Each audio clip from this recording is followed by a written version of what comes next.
everybody, and welcome back to another Part of the Pride podcast. We have a lot to get through this evening. We did have 2 games to talk about, and now we've had some fresh news to also discuss this evening. I am joined by Nick and Emma this evening.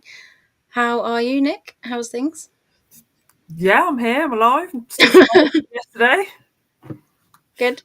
Emma? I'm How's your Wi-Fi? really good. My Wi-Fi is doing okay at the minute, but we're not going to say too much. I was going to say mine's playing games this evening, so it could all go really well or really poorly. Who knows? Could be a very short podcast. Yeah. We are, unfortunately, Freya is not here today to host. She has had some lovely news. Her wife has had a baby, so we wish them all the very best. And hopefully, yes, she'll be joining us in the chat potentially. We shall see. So we were going to talk about the Arsenal game first, but I feel like we should talk about the elephant in the room, which is the news this evening this week that Robert DePau has parted ways with Aston Villa. Woo! Get the streamers out. I'm very upset about that. We were just saying before, We can Emma, all 3 of us were in agreement, weren't we, that was the best, that was what we wanted.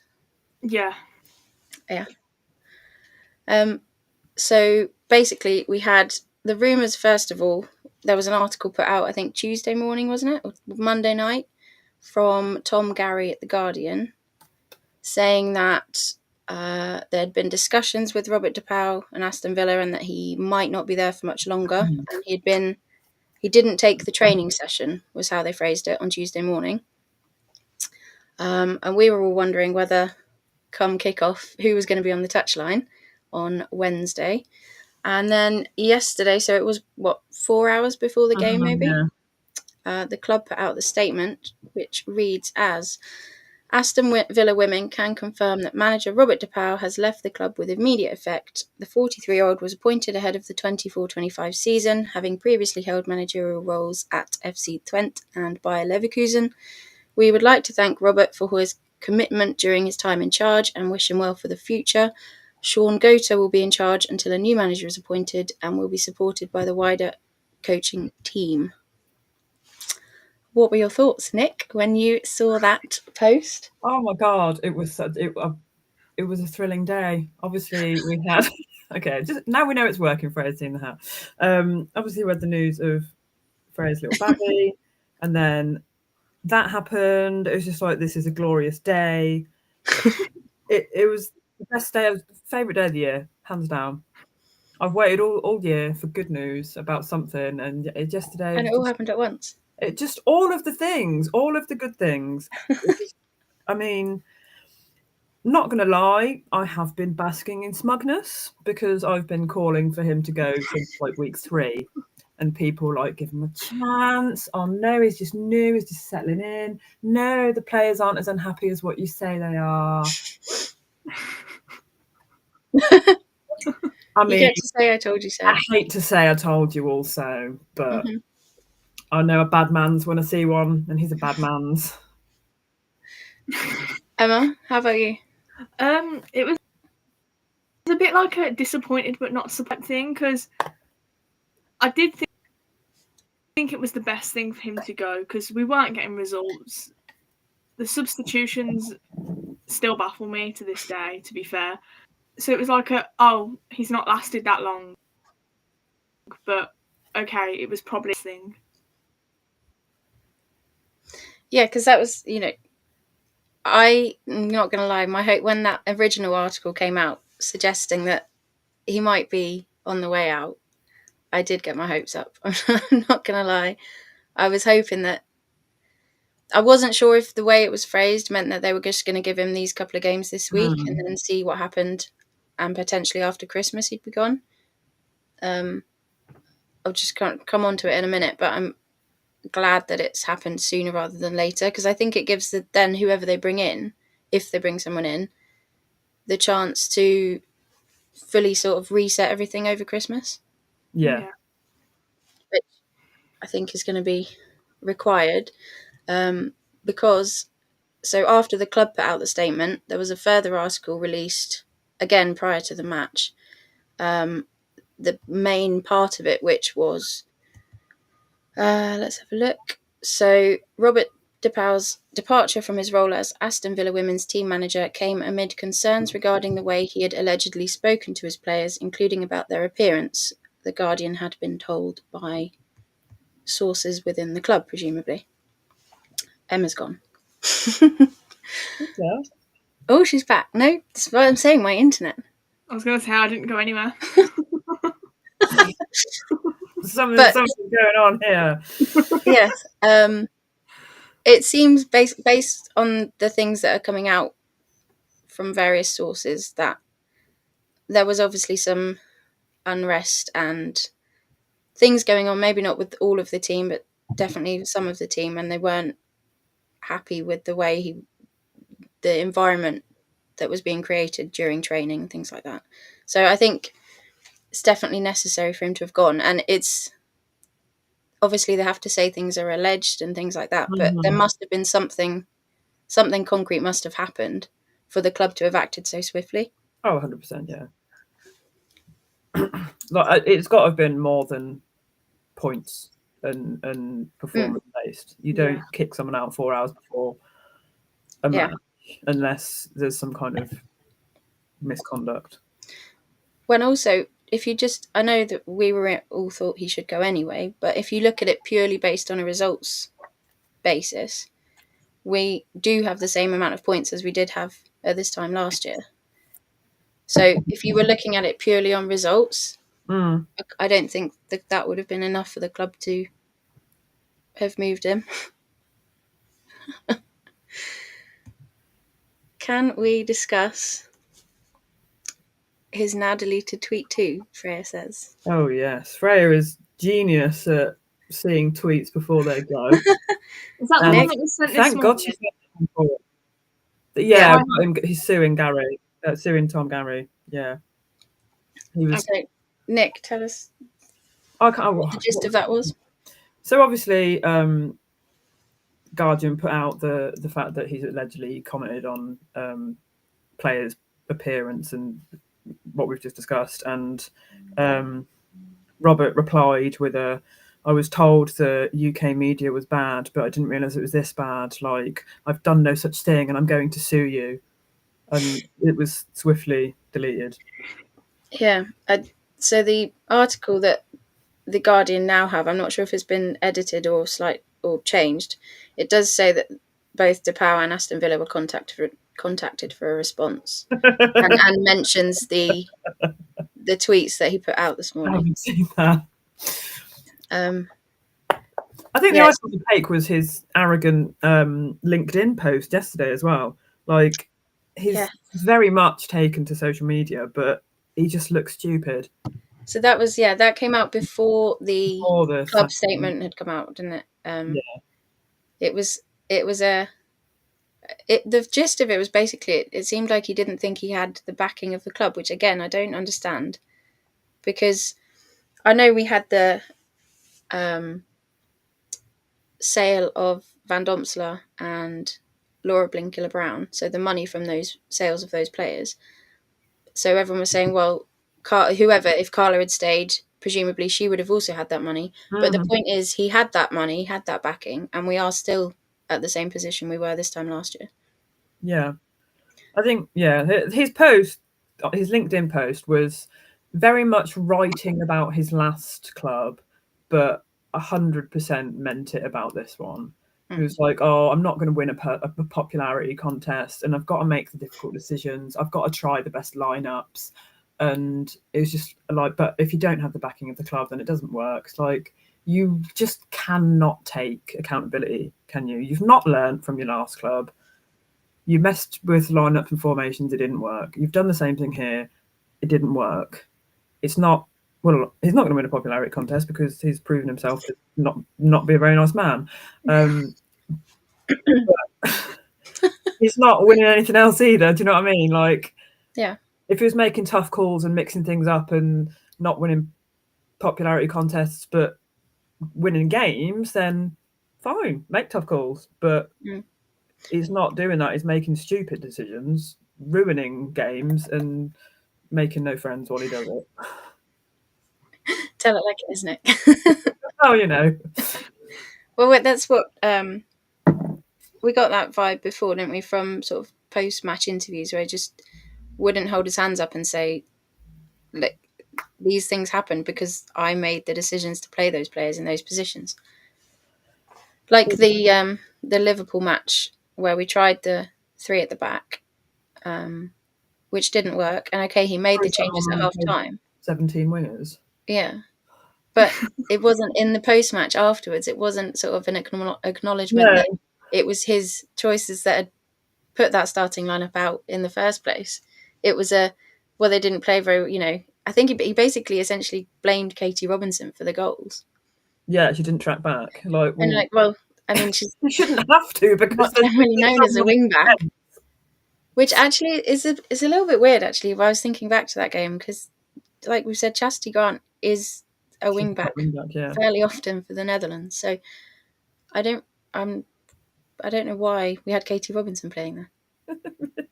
Anyway. Because he does the opposite of sensible. Whatever the sensible decision is, he's just like the opposite. This does mean that we're not going to have the roller dice formations, though, for the rest of the... Well, we hope.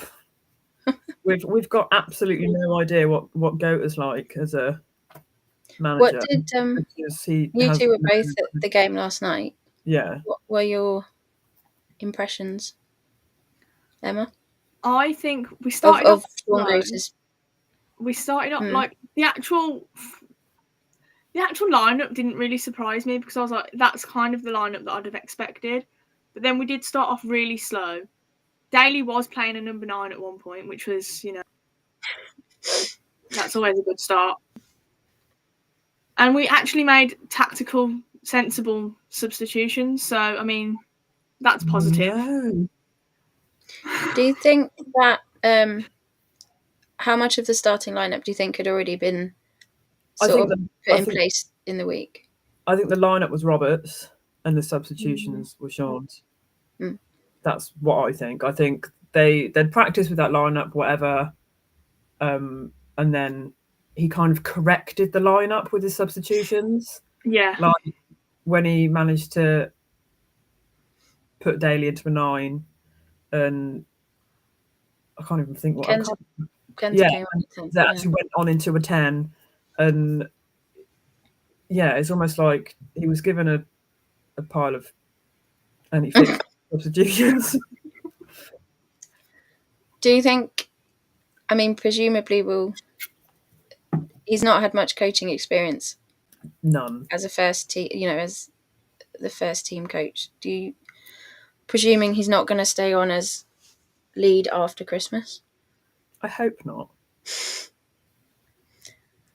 Just because, like, he might be great and he could, one day be really good for a team, but I don't think halfway through a poor season is the time to see what an unexperienced manager can do. You need to pull in someone that knows what they're doing and can pick things up pretty quickly.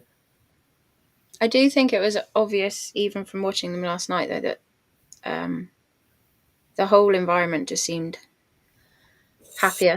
Warm up, they were laughing and joking around with the even the like training staff seemed like jolly. It was a completely different atmosphere yesterday. Completely different. Yeah, I have to. I think it's a bit like earlier on in the week I read a comment about the Arsenal players and just looking freer, playing after Jonas Eidevall left and playing under Renee Sleggers. That he's doing amazing. They just sort of just not necessarily playing different players or different tactics, but it's just playing for her rather than for a coach that you're not believing in anymore. Makes all the difference. Yeah, which is why I always sit here and bum Carla Ward. Like, respective of results, like, they wanted to get up and play for her. And that wasn't what happening with Robert. Do you think, because she said she does want to make a return to coaching. Emma, would you want to see her come back or not? I don't think it's the place for her. Having left for the reasons that she left as well, it would make no sense her coming back, because she left to like spend time with her family, and because of the distance. So like, I feel like doing that again would just send her backwards. I'd love to have her back, but I feel like it was her time. So I'm different.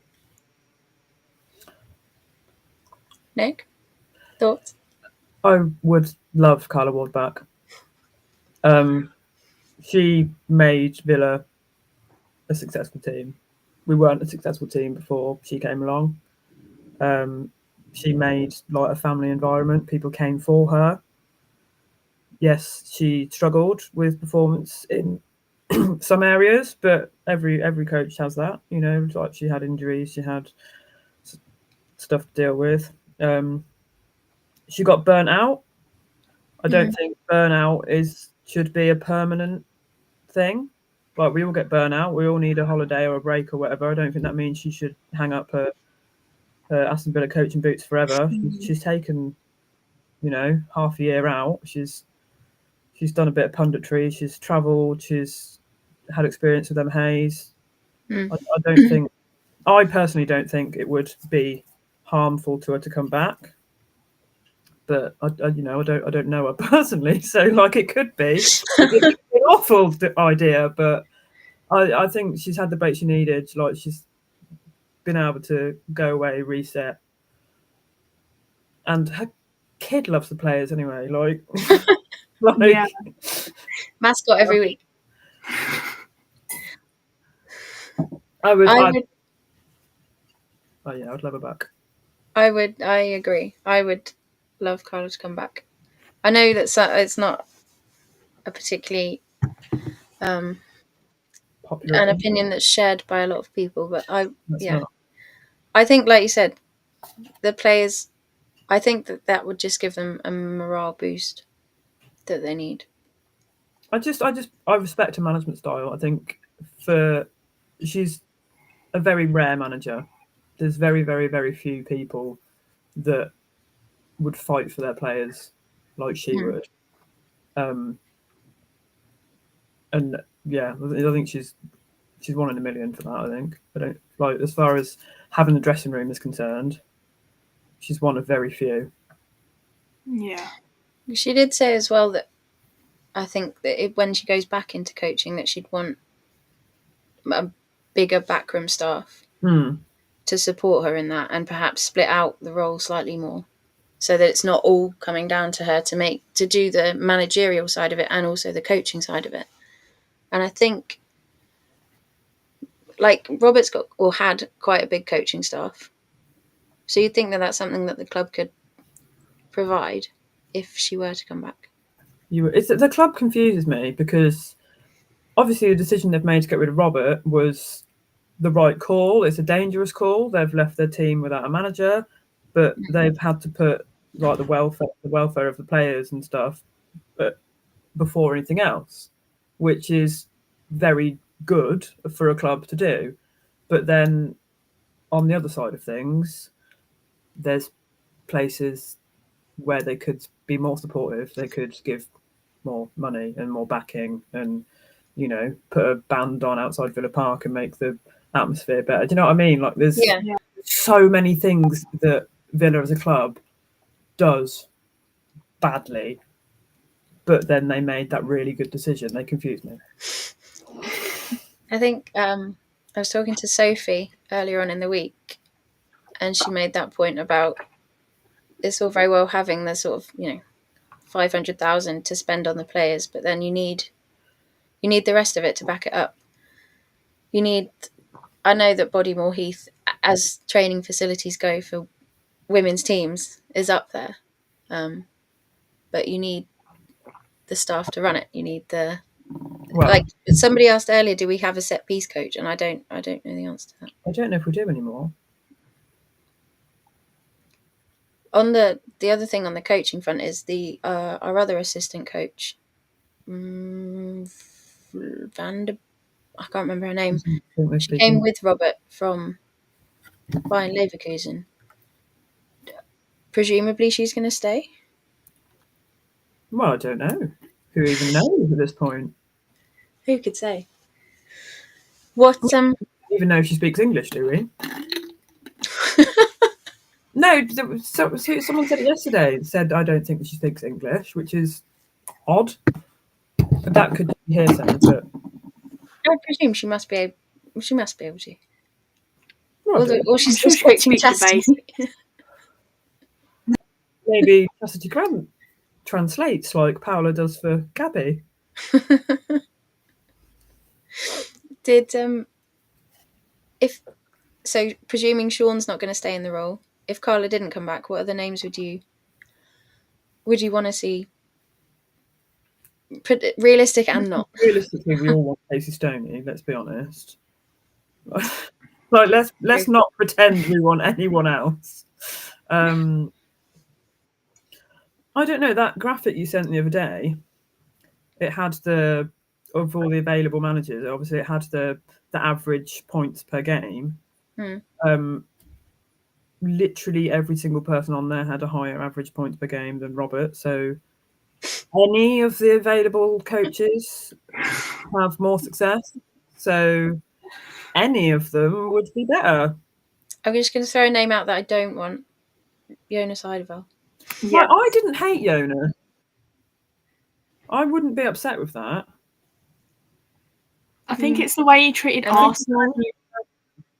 Like, as a manager, he right, like, he got results, but then I think that we don't want, because I'm the same. I kind of.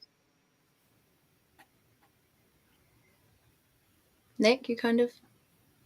Sorry, I was getting distracted by the comments on the side. I can't make my mind up about Jonas.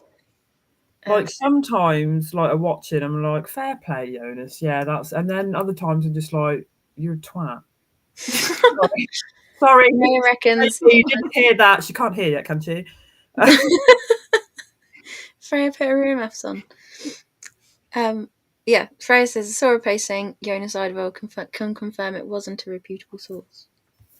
And we know Freya has good sources. So. It does. I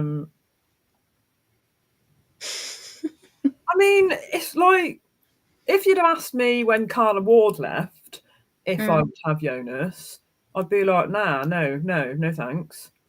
But we've just had Robert DePaul. Like expectations have gone. This is also a good point. So we've now like that is we've just broke. So we broke up with Carla Ward. She was the love of our life. Then we had a rebound relationship with Robert. He forgot our birthday. He came home pissed. Like he literally took it down to bare minimum. Now we're on the rebound again, and someone that knows our surname is good enough for us at this point. Do you know what I mean? Like we've had our standards lowered so much that I would take anyone that knows that Rachel Daly is a number 9 and Kenza Dali is a number 10. And that you have a left winger and a right winger on at the same time. That's all I want. Like I'll take anyone. It's a very short checklist. At this point. So Caitlin in the chat made a good point. If Jonas came, we'd lose half the squad. They came to Villa to get away from him, which is true. We do have, as the commentators always like to say, ex Arsenal. Yeah, that's a good point.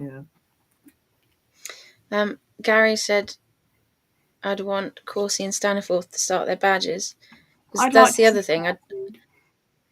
100%. I feel like Rachel Corsi, once she does come back from this injury, she's not gonna go back to being in the starting lineup. I don't think, with the squad depth we have now. I'm not convinced she's not like secretly doing something. Right. Normally, if you're an injured player, you're in the like family and friends bit, aren't you? You're watching from the stands. Like Luke Parker was always there on crutches or whatever. Where's Rachel? Where's Corsi? I ain't seen her. You seen her? Was that? She's not. Sure I saw her last night. Oh, ruin my bloody before last night, right? Yeah, last night she stepped in because they got no manager. I reckon Conspiracies. she's been at FA Birmingham doing the little courses. That's what I reckon she's been doing on the sly, getting qualified. Hmm. Decided Rachel Courses secretly training up. That's not true. I'd like but to see her do that anyway. I would. I think she's not the most physically gifted player on earth, but she's a very good captain, and she's very intelligent. Yeah, because she travelled with the Scotland squad, didn't she, to all of their Euro qualifier games just recently, and even the ones like they played in Finland. That's what I mean. Like she's travelling with staff. Someone's coaching her to something. Something is afoot. Joe has said, any thoughts on Melissa Phillips? I mentioned her name a couple of days ago. I'd like to see her potentially as a name. I think I'd love a woman. I'd love a woman. Not just in my personal life. I was going to say, no, I don't know what it is about. I just, we've got an opportunity in the women's game to. I know people say, "Oh, it should just be the best person for the job." Okay, we'll make that argument when the same applies to men's football. But until that time, when the best woman for the job can get a Premier League team, then I want women in the WSL. I did have speaking to someone last night at the game, and they made that same point that they'd like to see a female manager come back in. I would it's the room. We have the space to make brilliant women, so let's do it. I think Mel Phillips is currently head of analysis or something at Arsenal. So, in the Arsenal to Villa pipeline, that would work. Mm-hmm. Maybe she'll bring Emma back with her then. Not Emma, Leanne. Why do I call her Emma? This is the other point. Did you make this point last night? Yeah, it's me that made it. Like, can we have her back now, please? We just decided we hated her for no apparent reason. And she's an incredible... ironic that we move along one of, if not the most qualified female coach in this country. Well, and then read a LinkedIn bio, she is the most qualified. And then like a month later, suddenly need a manager. I know. And we get an assistant standing in that's got absolutely no managerial experience whatsoever. Do you reckon we'll hear over Christmas, or it'll be a Renee Slegger's situation where it's just going to keep going on and on? I don't know. Surely they've got to do it before the January transfer window, because we're just not going to make those decisions marketable without. Do you know what I mean? We can't make any bids for anyone if we've not got a manager. Yeah, because it's not. Also, it's not. You're not going to be able to attract the caliber of player to just be like, well, why would they want to come and play if they don't know who they're playing for? Yeah. This is sort of what we were saying over the summer, wasn't it? Before they appointed Robert DePaul, because it was a long time between them. Carla obviously saying she was leaving, and then there was a long time, and the window was open. Long time without. Well, didn't they allegedly offer Casey in that time, or is that a myth? I'm not sure. I did read that. Well, there was another coach mentioned around in summer, wasn't there? The Icelandic coach. I can't remember her name. Yes. Oh, maybe we'll have her. She looked like she would whip some booty. She did. in a Emma Hayes. She's got a really good record. Yeah, she kind of strikes me as a Emma Hayes / Serena kind of, maybe as a Sonia, that kind of manager. A bit of a scary headmistress, but nice. I wonder if that's how far along they got with her in the summer, whether it sort of did come down to her and Robert, or they messed up, didn't they? Yeah. Lindsay made the point earlier you were saying about Emma Hayes' style. Hang on, it's just loading. So Emma Hayes won as a manager who ruffled feathers but got it over the line, and Robert did the ruffling, but didn't get the results. I don't think Emma did ruffle that many feathers. Like, she kind of did, but not her own players particularly. So yeah, some of it was just the media, wasn't it? For the media. Yeah, like there was a media about the push. I was going to say, like, the Fiona side of our situation. I'm sorry, but that wasn't a push. And I think she made a comment about like that into like relationships in a squad is not good when obviously she had people engaged in her squad. But I think that was the media just kind of doing what the media does. But she also backs her players.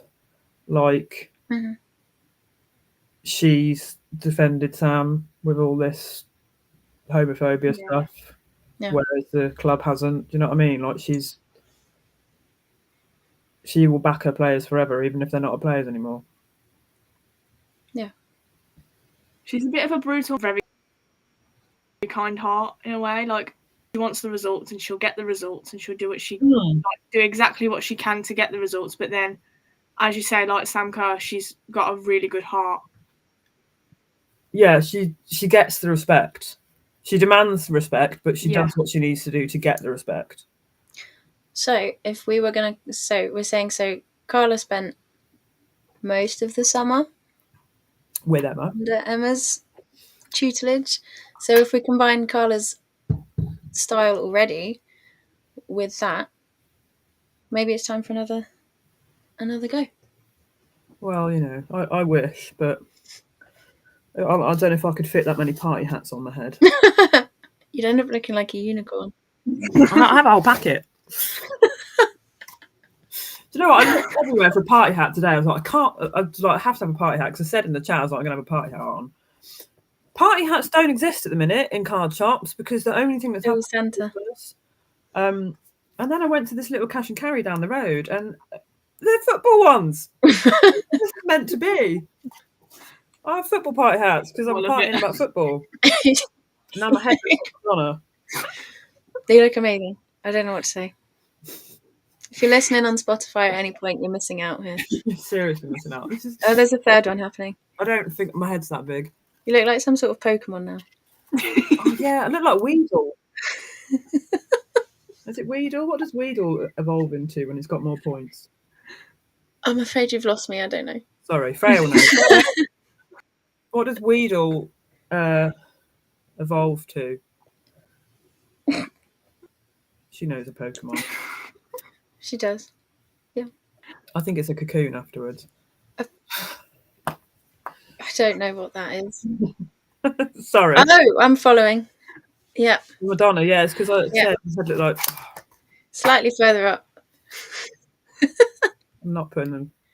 Doug Trio? No, that's what Diglett evolves into. Come on, Freya! I don't know. Sorry. I'm lost. Anyway, football. Yes, anyway, football. So Rosie would also like to see Casey Stoney. I agree. I think, unfortunately, she's going to probably head back to the NWSL. I just think that's a more lucrative option at the moment. Well, we were all wanted Remy Allen before as well. All our families. So having to move all our family back. Yeah. Robert's got to move his. He actually moved his wife and daughter over here because, like, his Wikipedia page is just like, oh, his wife and daughter live in the Netherlands. It's like, do they still? I mean, I'd probably live that many miles away if I was married to it too. But sorry, not sorry. You just mentioned Remy Allen. That's another. Yeah, that was one we wanted. Missed opportunity. Like if the club had kept her on. Yeah. And then sort of managed to get her doing her coaching with Villa. I think that could have been. I was half hoping over the summer that she was going to be announced for us, and then obviously she went to Southampton. Am I right in saying that? I don't know. Because I think that's obviously Freya on loan at Southampton. Who knows? But yeah. So in summary, no more Robert DePauw. Hooray! Woo! However, we now find ourselves managerless, so watch this space, basically. We are little orphans waiting for someone.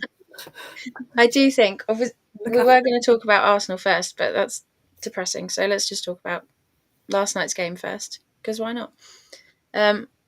So we found ourselves heading into that match with Sean Gota on the touchline. Going into it, we knew we had to win to have any chance of going through, and we also needed Crystal Palace to beat Spurs, which, as it turned out, did not happen. Spurs won 2-0. However, I was really looking forward to that game, especially once we found out Robert had gone, just to see what was possible. Yeah. And I think it was, even if we weren't going to go through, I think it was a really big game ahead of the weekend. We needed that game so badly. So going into that game, what were you hoping to see out of it? Well, as soon as I saw the lineup, I was like, really? I was like, for God's sake, he's still casting his shadow over us.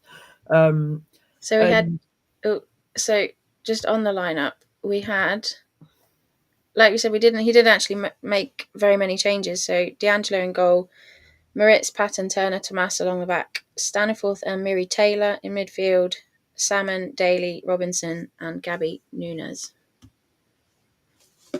Yeah. What happened? I was hoping we would maybe see Maz Pacheco get the start. Yeah. Which she didn't. I was also surprised that we didn't see Sophia Poor get a game in goal. Yeah, I'll agree that. I think it would have been good for her. Yeah. Yeah, Miri got a full 90 minutes, didn't she? Yeah. I think yeah. When we were watching it in the first half, she was going, it was almost like she was trying too hard. Do you know what I mean? Yeah. There were some tackles that were just, they were a bit messy and balls were spilling. I've noticed this as well. She kind of dances. Like, she's got, I don't know if it's like incredible footwork or she's just a little bit odd in the best possible way.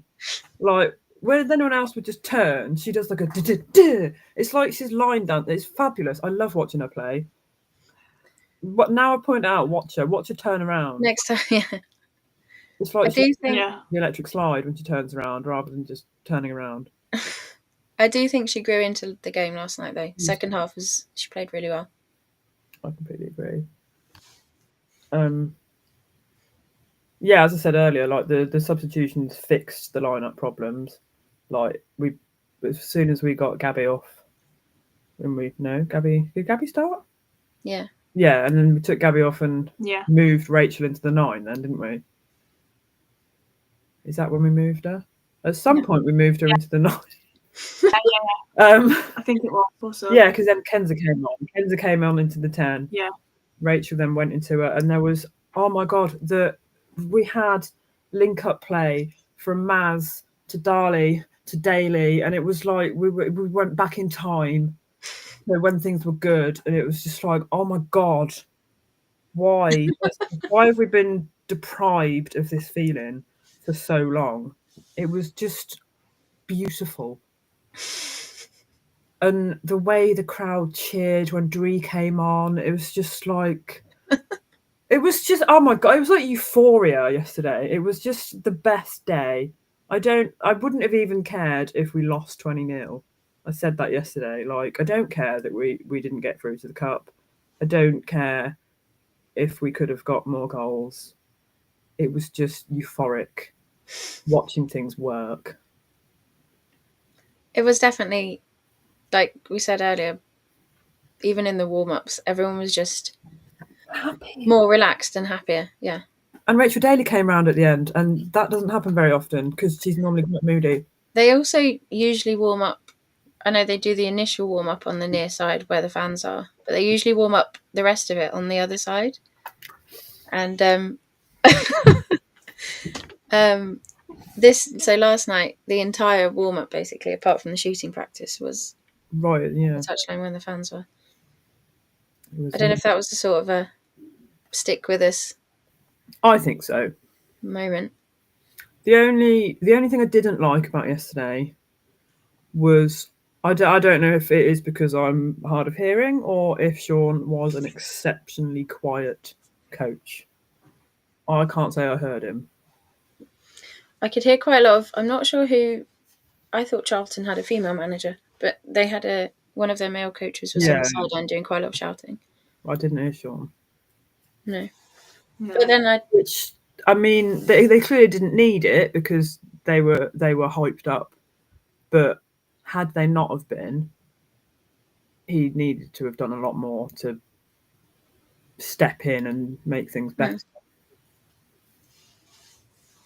We did. I think we started off the game quite slowly. Obviously, we conceded. I was worried. First, Yes. Emma, what were your thoughts when we went down again? Well, I was optimistic right at the start. I was like, okay, we could still go on this cup run. I was like, well, that's the cup run gone. And then, but yeah, we conceded. I was like, no, please don't say that just because we've lost our manager, we're going. Because the players looked so much happier, and I was like, this game at a loss because of.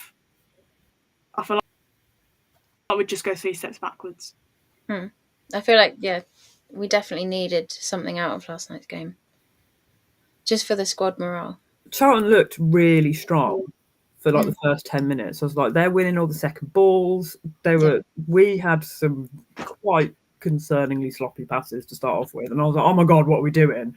But I think Charlton were tired like 10 minutes in, and then we managed to dominate. Yeah, because even the goal we conceded came from like a misplaced pass or it was mucking around at, the Charlton player read the ball, won the ball, and then there was another miscommunication, I think, at the back between Dan Turner maybe and Sabs, where they both went out for that was... Neither of them got it, and Charlton were like, thanks very much. Yeah, Sabs didn't have a lot to do yesterday apart from that. No, I think she saves, I think she only had to make. Yeah, which is what I would have liked to see. Like a really good Sophia start. I don't know how I feel about wanting Sophia to start. I don't know if yesterday was the right day. I think maybe our FA Cups, maybe, when we're playing like Oxford or whoever it is we end up getting. I think we need the morale booster of Sabs yesterday because she brings quite a lot of energy to the game. I could hear her shouting a lot as well. So she was hyped a lot. Yeah. Like Sophia Poor is a very talented player. Like she is an absolute star in the making, and I would love to see her get some starts. But I think on the day where you need energy and morale, I think it was Sabs' day yesterday.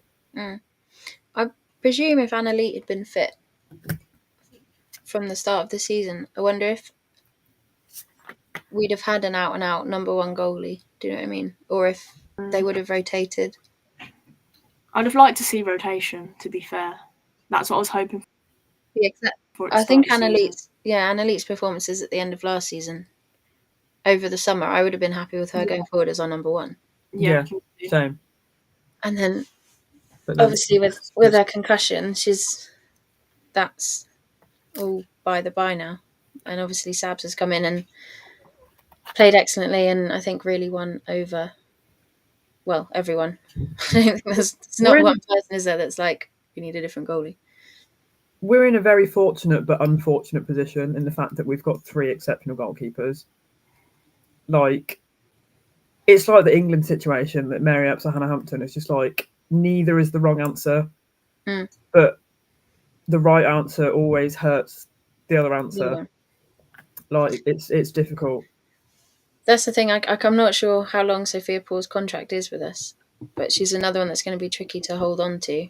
She's going to go somewhere like, I don't know, probably Chelsea because they just collect goalkeepers. Yeah.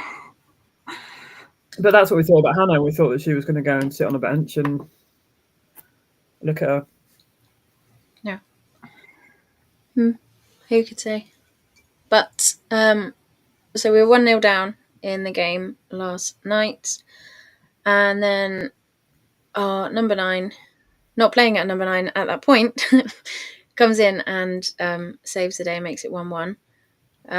We did have, the stats were actually crazy for that game. So like 25 shots or something. 28 shots, Yeah. 15 on target, something like that.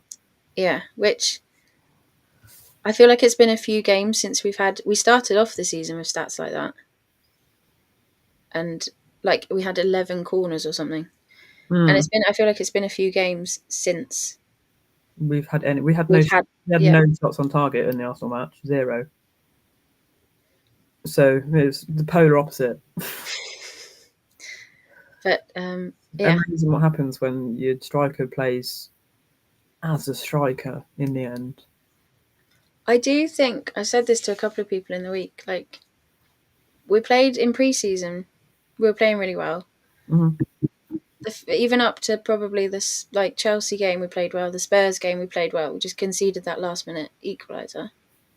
And I think it's not putting any of it on the players because they were playing how they'd been asked to, or the positions they'd been asked to. But I think it came when Gabby was fit to play, and then we started having both her and Rach on the pitch, and I think it just threw off the whole balance of the team. And that's when formation has got worse as the season's gone by. Yeah. I think like as soon as we had like full squad, well, almost full. Obviously, we've got no Jill, but he's struggled so much to get the right formation with the options, and it has just got progressively worse. Like every week, I'm like, that's the most moronic substitution I've ever seen, and then the next week he does something even worse. I think even last night, because we were saying the lineup wasn't all that different to what we've seen, we were sat sort of on the halfway line, and you had obviously the back four. You had Stan and Miri right in front of them, and then there was just a huge gap. You had like half the Charlton team in the midfield before you got to our front line, and that combined with the way we had been trying to play, like the possession-based style of football, just doesn't work. Yeah, you can't have an attacking lineup and a defensive lineup at the same time because you don't have a midfield. Like you pick it and do it with chest. You know, either you've got a front four and a back three and a strong midfield, or you've got a forward one and you've got a back. Like you, I don't know what was going on with the. Let's just have everyone on the front, everyone at the back, and just these two will just run around in the middle and hope it all works. I did think that yesterday when we saw the lineup and we had Ebony, Gabby, and Rach all starting, and I was like, well, that's 3 of our 4 strikers on the pitch. But I do think Ebony was obviously playing left wing. I think she had a really good game yesterday. She did, and she didn't simultaneously. I think we could have been maybe 6 goals if she'd have crossed. Yeah, I think that's a consistent problem with Ebony at the minute. I literally shouted at her like, Ebony, cross the like, she's very good at running. She's very good at getting herself into a space. But then when someone else is in a space waiting for her, she's like, nah, I've made this run, it's mine. And then loses it. Like sometimes it's magnificent and she's a fabulous cup striker. I know people don't like McKenna a cup striker, but she's a cup striker. She is fantastic at striking in cup matches. Yesterday proved my point, but she just she needs to learn to cross sometimes. She needs to be a little bit more of a team player. Emma, were you sat at the end of the pitch yesterday or on the sidelines?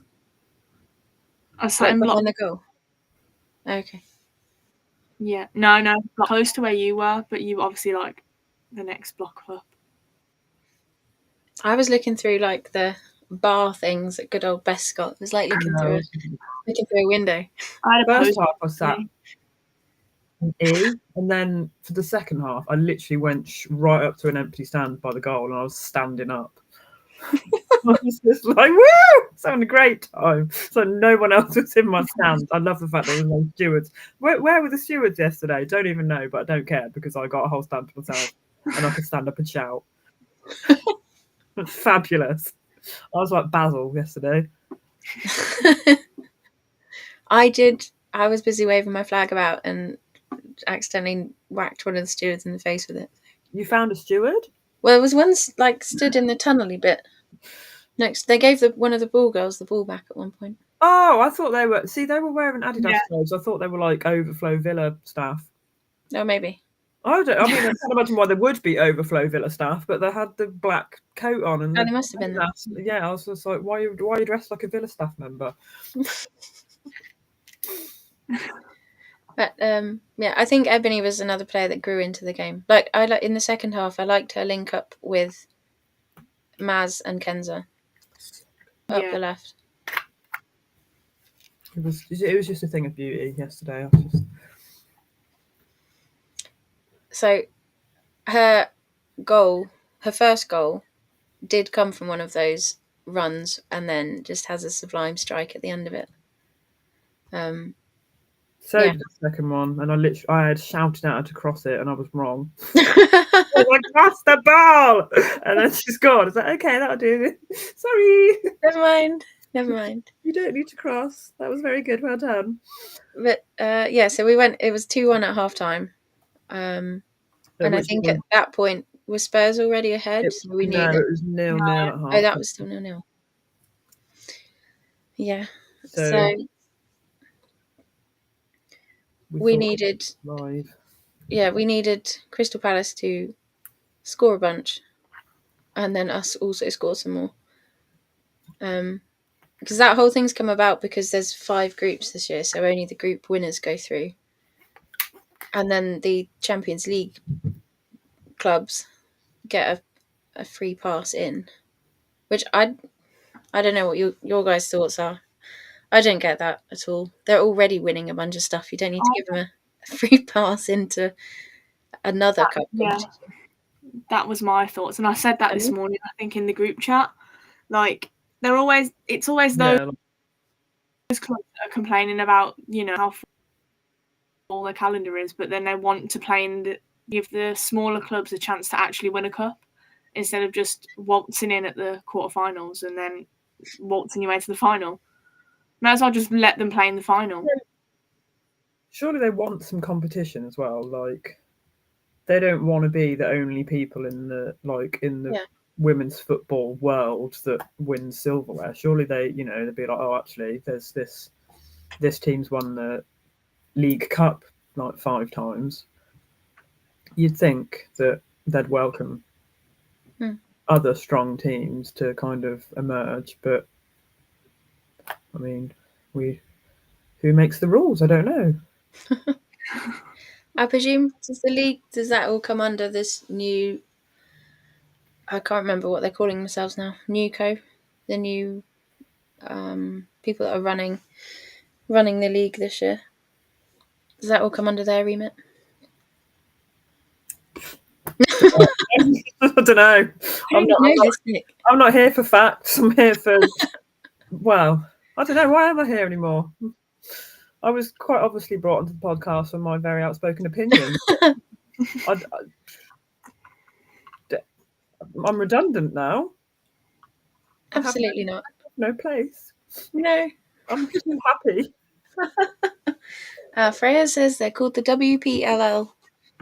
I still can't remember what that stands for. So women play lovely leagues. Don't know. Yep. Come on, Freya. We need more than acronyms. We'll go with that. Women's Premier League. Women's. That was my first thing to make sense. Women's Professional League. Women's Limited. Is that they? No, they won't be a limited club, will they? Who knows? I don't even know if Freya's googling it for us. Thank you. It's a mystery. Like Freya needs to Google. Freya just knows. Well, Freya didn't know what Weedle was. So. Emma's got a tea delivery. They've not gone to it is Women's Professional Leagues Limited. I mean, it took me like 6 attempts, but we got there in the end. I don't want to Google it. Well, I like the quiz. Oh, it's still not their official name, so it could change. It could be the official name. Women Play Lovely League. Still, exactly. The women players love lesbians. They do. Women players love lesbians. And there's the tagline. Not. I congratulated Rachel on her engagement yesterday. I was like, what a world is that we're in? What a beautiful world we're in, where you can go to a women's football match and congratulate one of the players for being engaged to one of the other players. Like, God bless women's football. That would never happen in the men's game. No. It was just beautiful. Just everything about yesterday was beautiful. I'm just happy.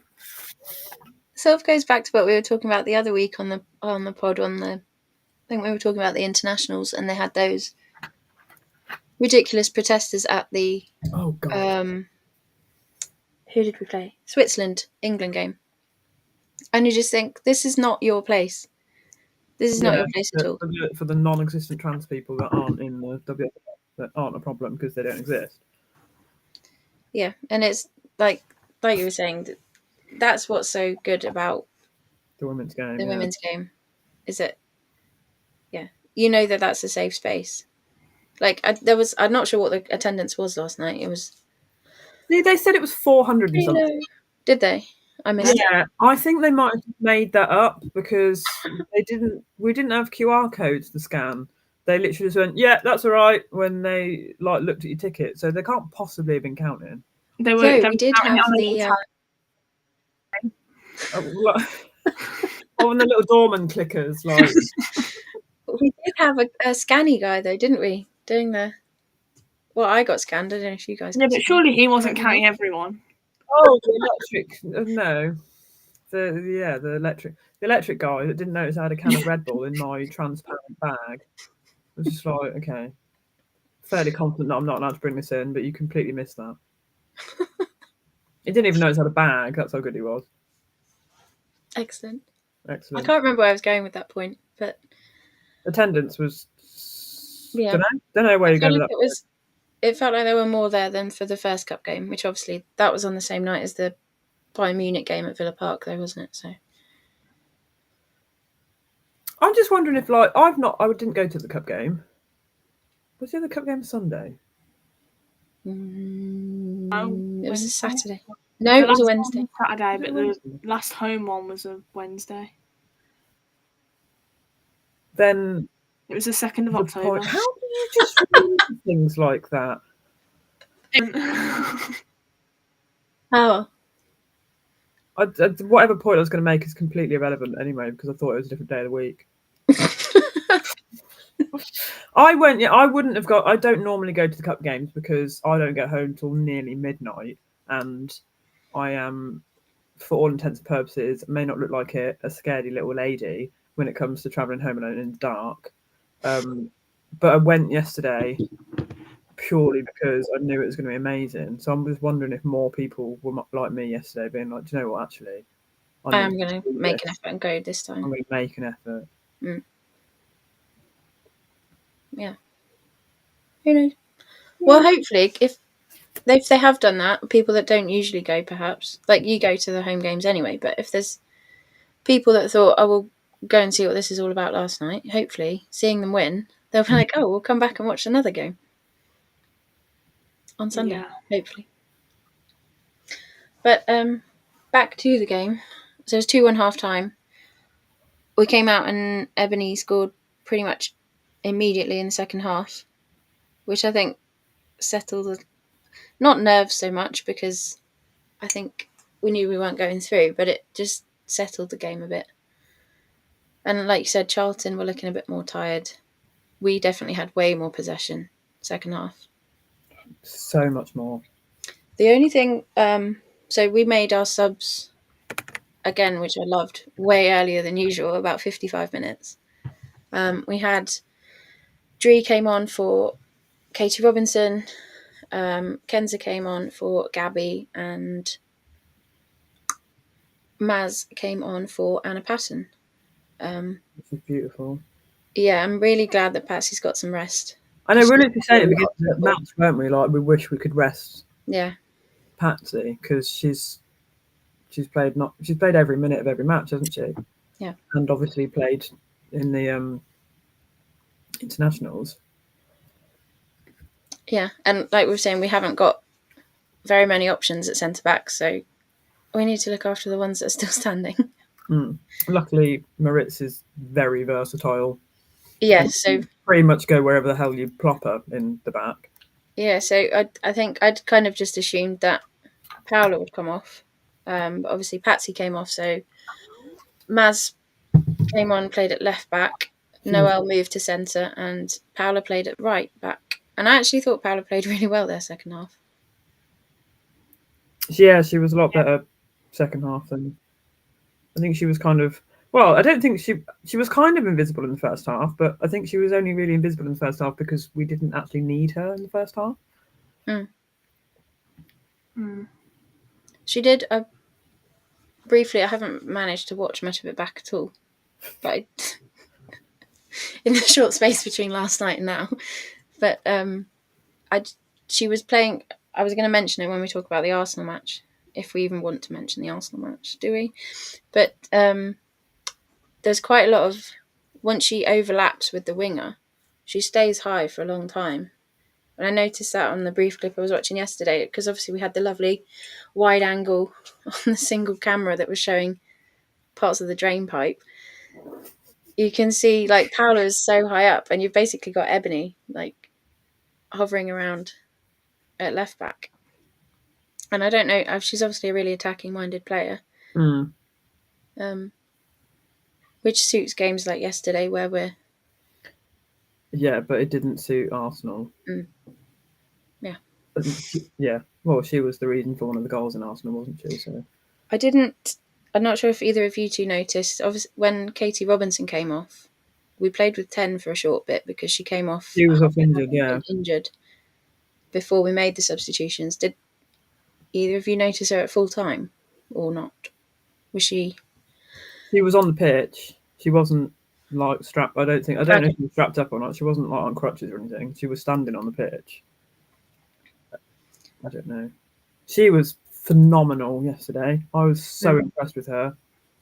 Like just the positioning she was getting in and the run she was before goals aside, she would have been my player of the match yesterday. I thought she was amazing. Yeah, I agree that. I think also we played more long balls over the top yesterday, which suited the runs that Katie was trying to make. So good. Yeah, we weren't holding possession in the middle of the pitch. We weren't doing a Robert special. We were actually progressing with the ball. Yeah.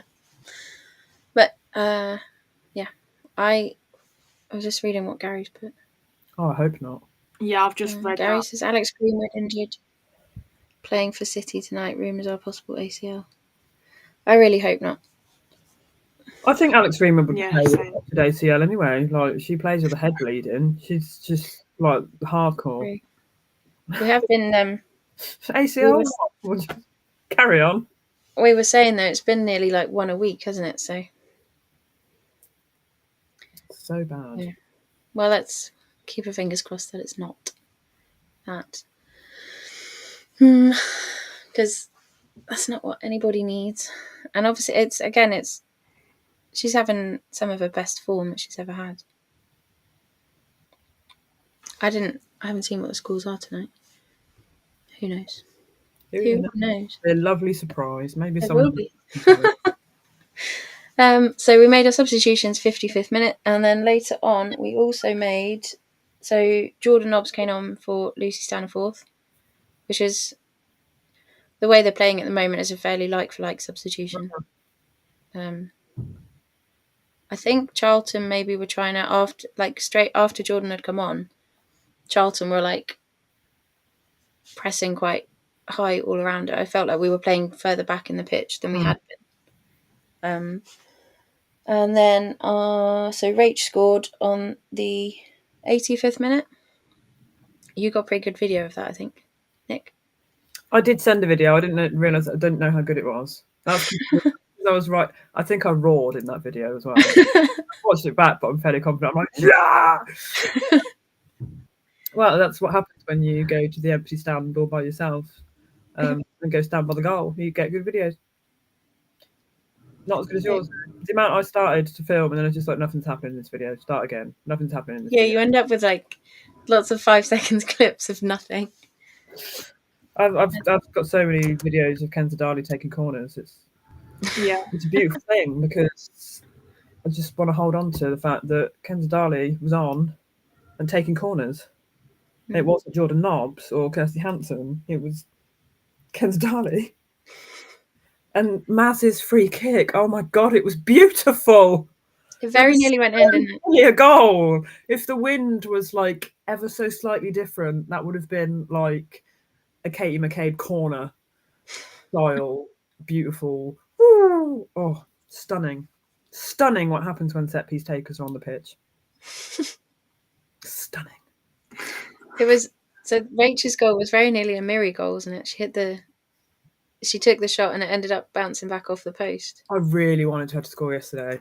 Yeah. She had so many shots, it just went all over the place, bless her. But she was trying at her heart. So.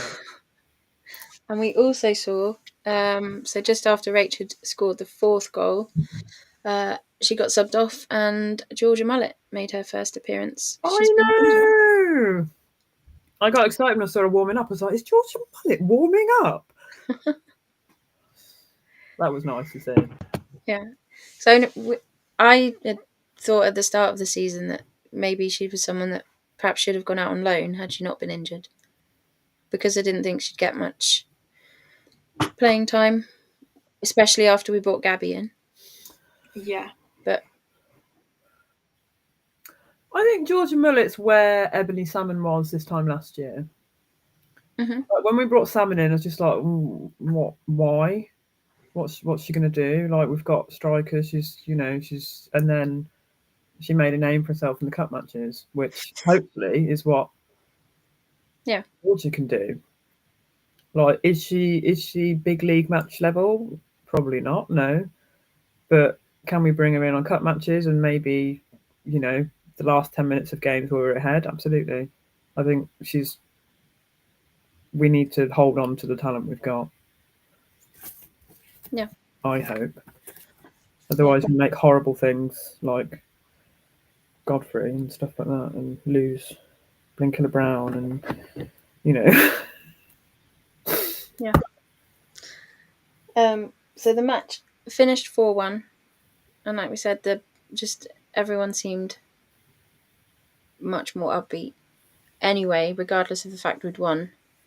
There was a lot of interaction afterwards with there often is at Bescott anyway because it's that bit smaller. But there was a lot of, I don't know, it just felt a bit more like the old times.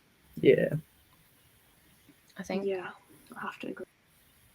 What do you think that win is going to do going into Sunday's match, Emma?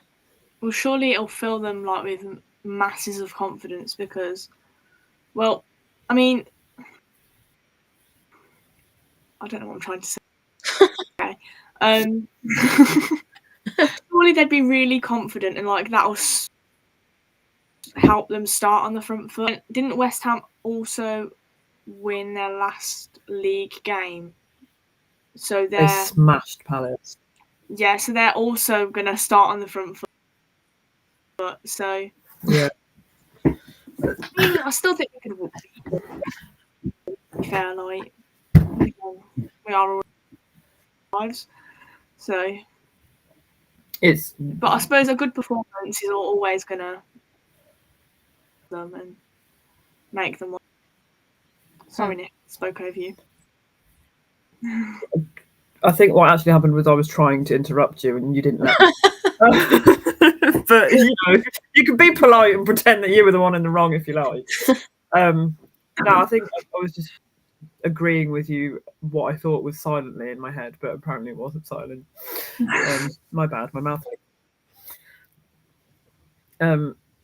Yeah, I think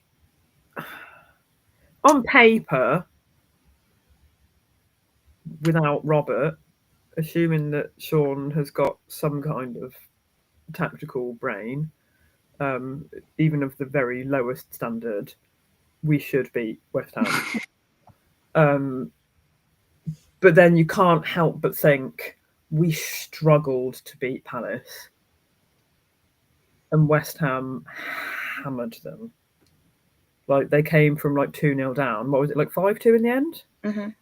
Like they slapped them senseless across the pitch. Like they were like, "No, Crystal Palace, you are bottom. We are not."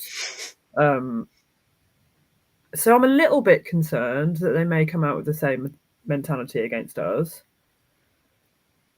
But hopefully the kind of momentum from yesterday is enough to make us be like, well, actually, no, you are at the bottom, my dear, and we are going back to mid-table where we belong. I also think that mentality that I think they went into last night's game with will carry on forward. Of like it's sort of a bit of an us against the world sort of thing, you know. It's the team and we're all fighting for each other. It's one of them, isn't it? It can. Yes, yesterday was elation because we don't know what happened, but from what we can establish, the information about him came from within the club, so it probably came from players. So yesterday they probably felt, yay, we've won, like we've got rid of the bloke who's been dragging us down, and you play with all the adrenaline. But is it now going to sink in that they're midway through the league, they've got no manager and they've got a massive uphill battle? Or is it going to be like, we've got this, we're on our own, all for one and one for all, we can, like, it's fight or flight, isn't it? I suppose it's. Are they gonna? Yes, it's a huge game. Yeah, I'm excited for it though, which is the first time I've said that. I think this season, I'm actually excited for a match, and I think we will win it. Yeah, I think you said about the we struggled to beat Crystal Palace. I kept seeing people before all this other stuff came out when we were at the beginning of the week still discussing whether Robert De Paul should stay or go. People kept sort of calling back to that match and saying, well, you know, we've beaten Crystal Palace. But that, at the end of the day, that came down to an Ebony Strike wonder goal. That was why we got 3 points. It was a hard match.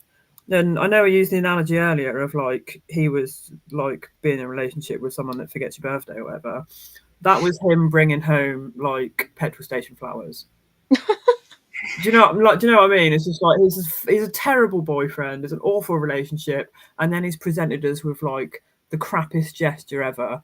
And because we're used to so much rubbish, we're like, oh, he's so sweet. Look what he's done for us. Like he's won us a match. It's like we're scraping the bottom of the barrel here with what we're thinking is good.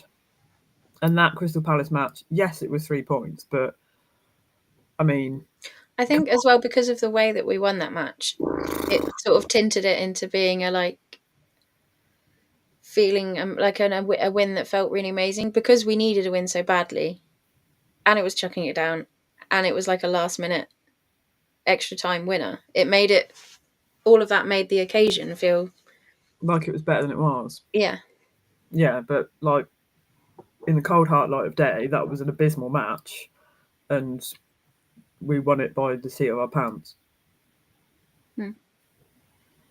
Yeah. Like you say, West Ham are in a really good run of form at the moment, considering how they started the season. Yeah, they're great. They're growing into it. I thought they were going to go down over Palace at the beginning of the season. I was like, Palace have like I think they were threatening to kind of creep into like maybe like 9th or 8th. I was like, fair play. And I thought West Ham were getting relegated at the beginning of the season. But no, West Ham have. I think the only good thing about it, other teams also struggling, is that it is so tight still down the bottom of the table. Like one win and. Yeah, like us, Everton, Leicester, Ham and Crystal Palace. Like, And I think so. Everton and Leicester definitely have got difficult games on the weekend yeah, that I can't really see them winning. no. So if we can get a result, it's going to be quite a big For swing. saying that, Chelsea struggled against Brighton. They had a bad game at the weekend. They did what they needed to do to win, but I don't think they were the better team. I do think Brighton are another Brighton- step up though this season from the other Brighton's teams around always us. scared me. I've always thought in other seasons that Brighton were our equal. Like when we came fifth, I think they could have quite as easily have done the same thing. But they've always been kind of the underdog that is waiting to shine, and I think this season They've sort of done the opposite, haven't they, of what we did, where they've brought in a new manager, made a load of changes, and it's just working for them. It's all gelling and it's all... That's the argument I've had for the entire season when everyone's like, oh, he's new. I was like, look at Brighton. We can't use that as an excuse when Brighton are doing what Brighton are doing. And Sonia Bompasta is doing what she's doing. Like, you can't... like, there is no, oh, but it's a new... Like, no. Yeah. Realistically, what do you think the score's going to be on the weekend? Or head on heart?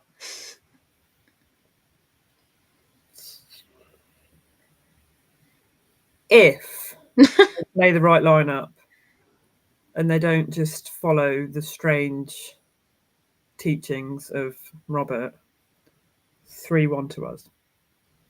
I think we will concede. I don't think we're good enough for a clean sheet, but I think we'll win by a decent margin. Emma? I'd like to see a clean sheet, but I'm not sure we're going to get one. I might go... I think I'm going to follow Nick. Emily? I don't want to sound like a broken record, but I think we could easily see that kind of scoreline. If we can create the chances like we did yesterday. Yeah. And the amount of chances like we did yesterday, surely some of them are going to go in. Hopefully. I know that has been a problem for us, but yeah, we're definitely capable of winning. And I'm excited to say 2-0. The worrying thing about West Ham is that they've got so many people on the score sheet. Like, they've not got like one player that's consistently scoring in their matches. Like, every match is like, I think it was 5 different scorers for Crystal Palace, wasn't it? And was Southampton yesterday, was that 3 different scorers, or was that I'm not sure. I know Zadorsky scored it. Yeah, it's 2 different scorers and an own goal. Friday, Palace was 5 different scorers. Like, they do have an attacking threat. That's why I said 3-1. Like, chances are we will concede. Gary agrees with you. Gary's gone 3-1 as well. Right, just because I was right about Roberts, like everything that says gospel. I thought Freya had got confused then, but no, she's talking about today's score.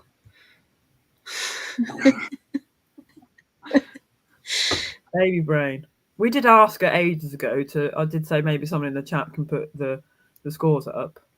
She did, I think. Yeah. I don't know at that point, to be fair. She's probably had like a bum to change and a bottle to do and burping and all that stuff, and now she's got around to it. Time consuming having a baby, in fairness. They're very demanding little things. But yes, I'm sure she's loving it. I'm sure she's loving this entertainment we're providing. These were the scores about 10 minutes ago. Obviously, Man City are now 1-0 up. Barcelona winning. Arsenal won 3-1. Again, another win for René Slegers. And Bayern walked all over Juventus, looks like. Sorry, layman. Right, someone commented on her the other day on Facebook saying about, I can't remember what it was. Someone put a comment about bring back Carla Ward and Alicia Lehman, and then people were like, why on earth would you want Alicia Lehman back? And I did point out at this point that she has scored the same amount of goals for Juventus as our almost £250,000 striker has for us. and she's scored in the Champions League. Mm. So, is Alicia Lehmann that bad? I'm When not she's at sure. Villa, yes. Huh? I feel like when she was playing well, that's going to sound stupid. When she was playing well, she was playing She was well. good, yeah. Yeah. When she She was wasn't, very, very good, but when she was bad, she was. yeah, she was Yeah. completely off the mark. But I think she's really similar to Gabby, though. Like, when she strikes, which she does actually try, she does do some banging strikes, but she is like Bambi and Ice and can't stay upright, which is exactly the same as Gabby. They're Yeah. the same person. Freya's gone for a draw at the weekend, 2-2. We're both so hit and miss. Freya, how Great point. negative. There's no room for your negativity here, Freya. I think we need to get something from it, even if it is just a point. No. Rachel We Daly want said to- we can have nothing but three Well, points. okay then. Queen Daly has spoken. Well, did you notice we got interviews with 2 players after I the match? know. It's because we didn't have a manager to interview. I suppose that didn't occur to me. We couldn't have a post-match. I could have spoken to Sean. I don't think he's very easy to understand from what I can remember. Isn't he got quite a strong Bermuda? Is he from Bermuda? I'm not sure. I think he's got quite a strong accent. I'll be honest and say I've I never don't know. watched I can't. It's been. I don't think I've heard him talk since I was a child, because that was when he was relevant. Ooh. But no, I don't know. Well, he might. He doesn't. Well, it does make a change to have player interviews at all after the last cup match against Spurs, which they basically, as far as I can work out, pretended didn't happen at all. There was just no.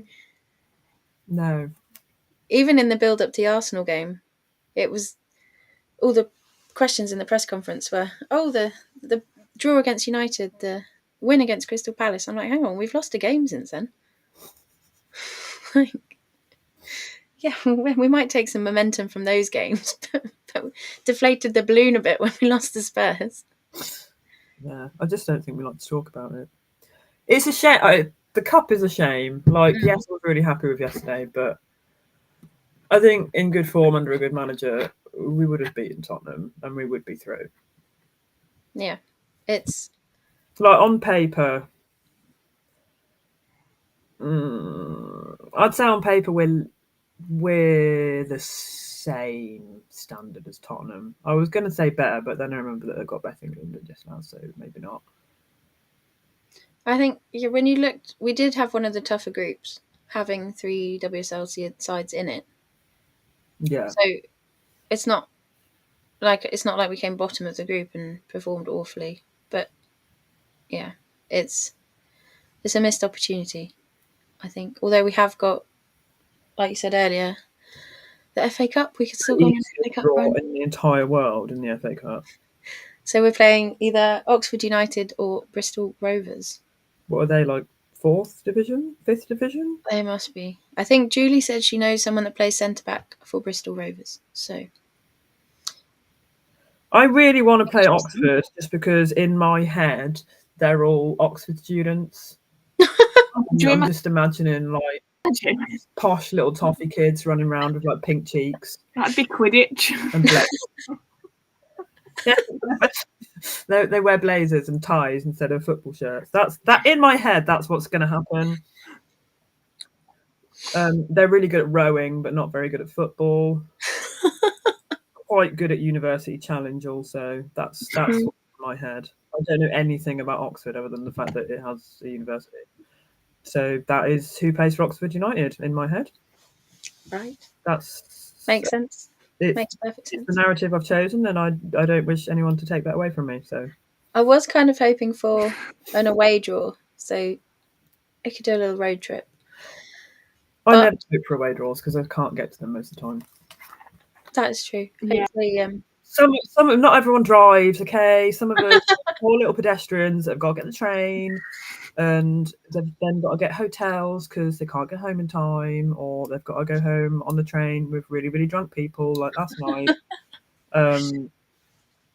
It took me hours to get home last night because they decide, 11 o'clock at night, or we're just going to close all the lanes on all the motorways ever.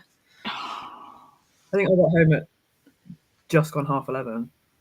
Yeah, I was about 11:45 I got home. Ridiculous. I left my house. Oh God, I was home by like 10, half 10. Wow. I do only live a junction away Ridiculous. from Prescott though.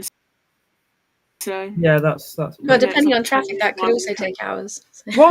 one day I'll move to Birmingham, but the day is not today. Like my dream job is in Birmingham, so when it finally happens for me, I will be in Birmingham and I can actually go. That's a kit and equipment manager, right?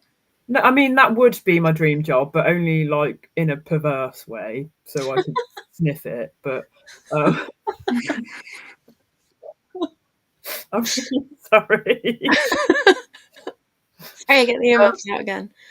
No, it doesn't really matter what my dream job is, but it's in Birmingham anyway. So one day I will live in Birmingham. I will work in Birmingham. I can travel to matches via one means of public transport and not 2 or 3.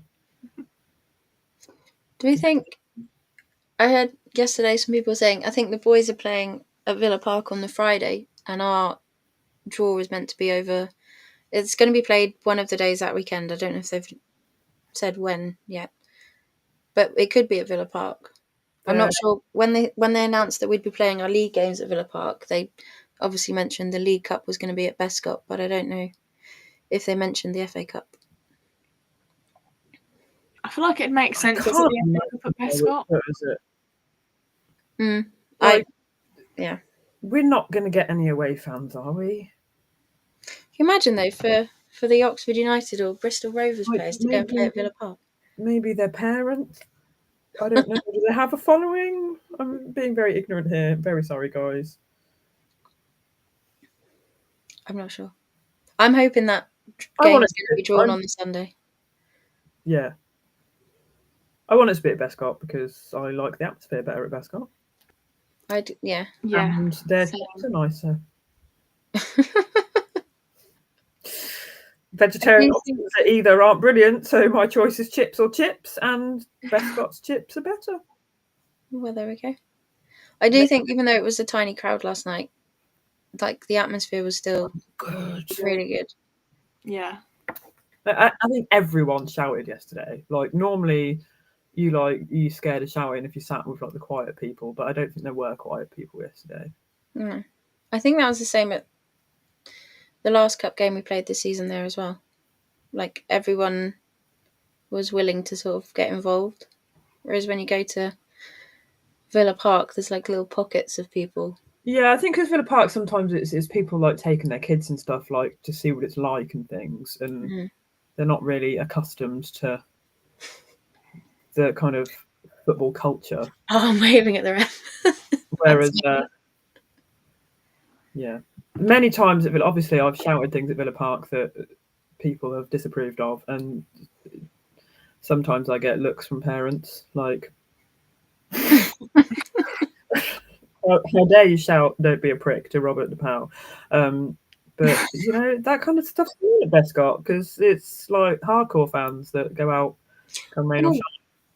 I've just realised though, we're going to find out how much Sean Gater shouts it during the match on Sunday, because we'll be right by the bench. Oh yeah, we sit behind the dugout, don't we? And I can see their faces because that was my secret weapon, wasn't it? It's just like I can see their faces from where I sit. I can see that they're miserable. No one else could tell. Just like my random seat that is. I still don't understand how I got the seat. You're the only person on that row. I don't know. I don't know how they did it. I don't know how that was the one seat that was for sale, and I'd always go for an aisle seat because my legs are unfathomably long for my height, so I don't fit in a normal seat because my torso is this big and my leg is so it's just it's like I'll have that aisle seat and that just the whole row is mine, but I get to sit next to the dugout and look at their faces and be like, how are you feeling? What's the vibes like? I think that's how I knew. That's how I knew early that they all hated Robert, because I literally sit there watching them go. So many good screen caps potentials. Oh no, I really wish I In the should last 5 take minutes. pictures. Be like, especially that day when Dree had the perfect hood, when she was just sat in the bench, like perfectly framing her face, going. It's just like she hates him. She hates him. I'll tell you one thing I'm hoping does not happen on Sunday. I'm hoping we get a dry match. I mean, it was dry last night, but that doesn't count. Every time we play at Villa Park, it rains. I know. Yeah. What is the weather? Do you know what I really hope happens on Sunday? I hope Kirsty Hansen and Adriana Leon start opposite each other, and they do their lovely DNA thing that they do when they just like, I'm on this wing, now I'm on this wing. What am I doing now? I'm confusing you. Oh, I need to see it. It needs to happen against West Ham. Someone needs to get a message to Sean and be like, right, look at old matches. This works. Do it. I did say yesterday to Kate, I was like, can we just stop for a minute? Because we've got Rach in number 9, we've got Kenza at 10, and we've got Dree on the right wing. I was like, nobody move. Oh, just like, oh, beautiful. That's what it's come to when half of the squad in the right place gets us excited. Oh my God, 5 players are on the pitch. Freya agrees with you about the hood. It was sensational. I don't know how she did it. She must have had like hairpins in or something. Like I could never. I mean, my hood won't work at the minute because I really hope Freya's screen capping some of this. Stunning. You look a bit like a gnome. I was going to go narwhal, but I'll go gnome. Oh, it reminds me of like teenage girls when they have their ponytail here, and it just goes up. It's excellent. It's an excellent look. It's stunning. Mm-hmm. See, I've got to be here for my comedy now because I can't be here for my movie anymore. I need to try a new niche. Yeah. So that's this weekend. We're hoping for a win, no rain, and players in the right places, essentially. Just the bare minimum, really. Yeah. Just what you want out of a football match, really. Yeah, just players playing in their position. That's all. That's all we've ever wanted. Yeah. I suppose we should touch on the first match of the week. Oh God, Arsenal. Briefly. Because 10 minutes line. Yeah. Hmm. And 5 minutes to start the match. So we didn't actually see the girls walk out or anything. You were watching at home, weren't you? Started like 5 minutes into the match. That was fabulous. I think everyone thought the television had turned off because it just suddenly went black. We're like, has there been a power cut? Oh no, the lights are on. Hold on, what's happening? It's not that hard. We're streaming right now. I mean, you're a little bit like, oh, is this going to work? You managed it. Do you know what I mean? Like, you started it on time. You managed to stream. You played the theme tune. We came on live. It's not that hard. Like, they should be able to do it. I was reading your guys' comments like at the match, and you were sort of saying someone shut the commentator in a fridge and stuff like that. Oh yeah, the commentator turned up halfway through the match. Forgot about that. We're like, oh yeah, the commentator was late, so someone else stood in, and he sounded like he was on the phone. Like they just like rang him, like, mate, you forgot to turn up. Oh, okay, sorry. I'll watch it over YouTube. Yeah, this is happening. That's generally what it's happening. Like it was so bad. So you guys missed obviously when the players walked out, Arsenal, which was really cool actually, did I don't know if you've seen the pictures, they did a gay smoke. Yeah, essentially. I can't remember what the banner said, but they had the big banner on the stands and the pyrotechnics and stuff, which was really cool. However, it was absolutely chucking it down and windy, so all in the pitch was just this swirling sort of smoke residue, which made for some cool pictures. Probably not so great when you're about to, run for 90 minutes. Yeah, I mean, it looked like they were playing in a lush bath bomb, but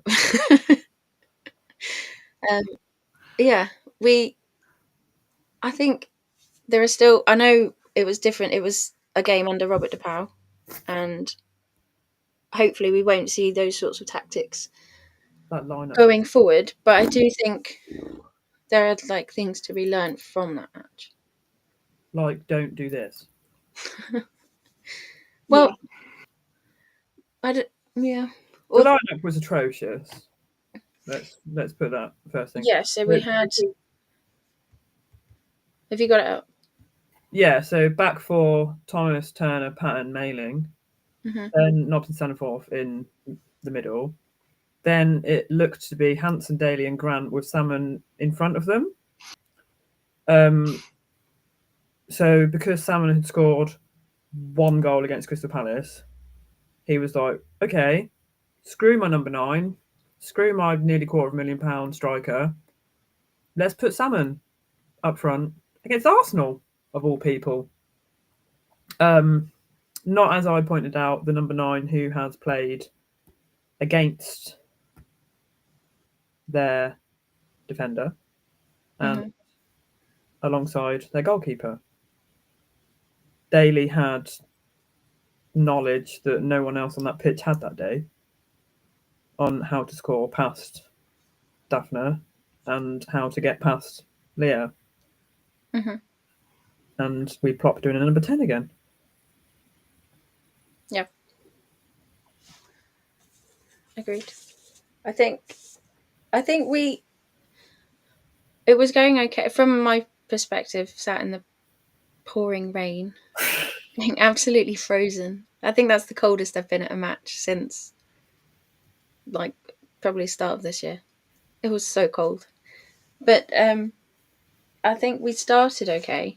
And then I think once Arsenal got that first goal, it gave them it gave Arsenal breathing space to just go all out attack, and we just couldn't cope with it. I think I said at the time, like, we deserved that goal because for some strange reason, 90% of the Aston Villa fan club is quite mean about Leslie Russo. And I think that was karma. I think that was, I genuinely believe we deserved that. As a fan, we deserved that. I think it was unfortunate in the first place because the foul that they blew for was right in front of where we were sat, and it was never a foul. It was never a foul. Well, that's another thing. We had, like I say, I before the match, I looked to see who our referee was, and it's Abby Byrne, and she averages at 19 fouls per game, which the managers could have looked into themselves, should have known it would have been a very stop-start game, and should have played expecting there to be set pieces.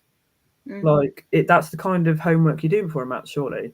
Like, not only do you look at your opposition and what players are best against them, but also look at who your officiating staff is going to be and whether you can afford to play gritty players that, you know, might push it a little bit too far, or whether you need set piece takers on and ones that are going to play nice, pretty, foul football. Yeah. And he never did that kind of homework. And we had 22 fouls in that match, and we didn't utilise on them at all. So after they'd given that foul, it was an unfortunate. I think Sabs just slipped. I think she would have made that save had she not slipped. But like you said, it had been coming for Arsenal. That was, I think we did well to keep it to.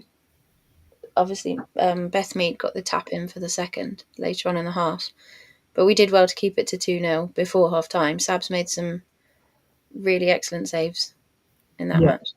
And then after half time, we made, I'm going to say it, the most moronic substitution I've ever seen. I'll say it every week. But speak us through the subs, Emily. Okay, so the triple substitution at 60-ish minutes. Is that what we're talking about? 3 minutes, yeah. 63 minutes. So we had Gabby come on for Ebony. Okay, like for like. Yeah, great. We had Sarah come other way around. Noelle come on for Sarah. Again, like for like. Mailing was struggling that match. I agree with that one. Mm-hmm. And then we had Kenza come on for Kirsty Hansen. So at this point, we already only had one winger because, as I point out every week, Chastity Grant is either a wing back or a right back. She's not an attacking. So we had Grant and Hansen, and then we remove Hansen we keep our half a winger in Grant and replace her with a number 10, who is then on the wing. So we finished that match. Oh no, we ended up having Robinson on, but for that moment in time, we had half a winger. Half a winger. Not Liverpool's 17 wingers, half a winger. I just don't understand. It was genuinely just baffling. I thought the lineup we came up with in the pod that week when we like did the random number generator was funny, but it made more sense than this. Kenza not a winner. Like I couldn't even tell after that point. I was like, I think they put Kenza on the wing, but it was that messed up that I couldn't tell if she was on the wing or whether there just wasn't anyone on the wing. I think she started playing up front, didn't she? Or was that a different game? I'm sure she's played. What I thought. Like she was a striker, but she's a number 10. So why are we putting her? Oh, was it?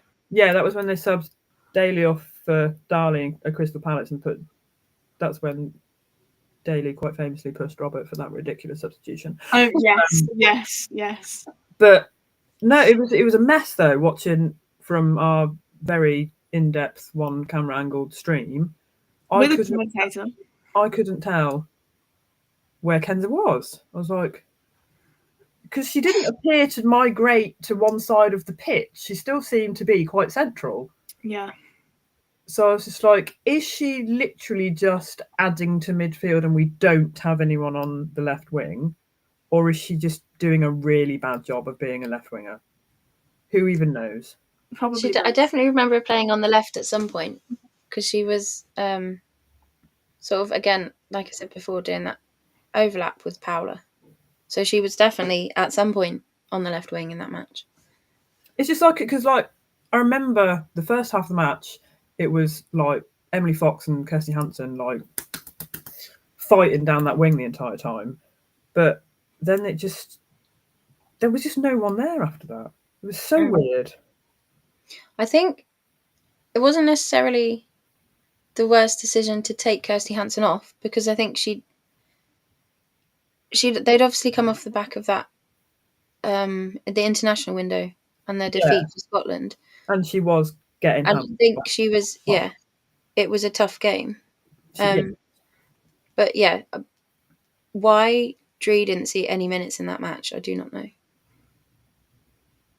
It's just, yeah. I've got a sneaky suspicion that Dree is one of the reasons that he's gone. I think she's one of the players in question because she was very quick to like the post. She was very quick to unfollow him. Like looking into the likes and unfollows on social media, she appears to be very much in the centre of it. So I feel like that is maybe why she's not getting. Yeah, because they were the three of them pretty swiftly liked it when they're Kenza, Dree and Maz. Yeah. And last count for people that have unfollowed him is pretty high. So with those three being the first, so yeah, I think I feel her not getting minutes was more personal than professional. Let's put it that way. Yeah, it's one of those things. Like with this whole situation, they're never gonna. I think specifically whatever happened will stay within the club. I don't think like the papers aren't going to get any more from their sources than has already been said. No, but just women are very good at being detectives, so we'll like we are so good at it, like across social media, and like we are detectives. We will find out something somehow. There will be a leak or a source or a conversation with the parents in the stands. Like a lot of the parents are at the matches, like like we sit there and talk to like Leet's mum and Patsy's mum, and like, do you know what I mean? Like someone at some point one day will say something. We will find out. Obviously, that's only if Robert doesn't sue. Well, who could say? Who could say? Absolutely no grounds on which to sue, but he could try. We so after we'd made the triple substitution, and I think by that point it was 3-0, or Blackstone soon scored after it was 3-0. 7 minutes later. That was, I think, she just wrong-fitted Patsy, I think, and beat the offside flag on that one. Which is amazing because she is the queen of offside. It was like she's offside nearly every match. Like, I think, because there had been quite a few offsides already in that match, hadn't there? And then they brought Blackstenius on, and I thought, well, here we go, we'll have some more. They had loads of offsides. There was a couple that should have been called as well that weren't. Like, again, we were sat sort of probably at around the top of the box, in line. That's where we were in line with, and you just the linesman wasn't even in line with the play. So half the time they're just guessing. Yeah, it happens quite frequently, I think. I think even when I watched that match back, even the commentator was sort of, yeah, flag's going to come here, surely. Flag say down. That's always the commentator's way of saying, we all know it's offside, but no one's clocked it. But yeah, Blackstenius managed to stay on that time. It was a nice finish, to be fair. And it was only 7 minutes after our abysmal substitution decision. So it literally just showed how abysmal the substitution decision was, when as soon as play starts back up again, we concede. It felt like that game, like the rain got heavier. And so it just felt like everything just got worse as the day went on. It wasn't raining on YouTube. Back me up, Emma. It wasn't raining on YouTube. It wasn't raining on YouTube, was it, Arsenal? There was no rain. It was a perfectly beautiful sunny day. There was nothing on the lens either, and usually you get the rain on the lens. Yeah, like absolutely nothing. When you sent a picture of like how bad it was raining, I was just like, I'm sorry, what? No. But then also when you were streaming, it was probably about a minute ahead of you. So I was like watching your stream and being like, am I watching the same game? It was so confusing. Like the weather was different, the circumstances were different. It was probably a different game, who knows? I generally think that, I think the YouTube version was like AI. It wasn't even real. That's why I couldn't find Kenzadali, because they forgot to put her on. That's why she wasn't left, because they just forgot to like program her in. I don't know. It was who even knows? So we made another double substitution on 79 minutes. We had Mary come on for Jordan, and Katie Robinson come on for Chastity Grant. I do think our best chance of that match did come when, again, it was from a long ball over the top from Sabs, which I just wish we would do more of.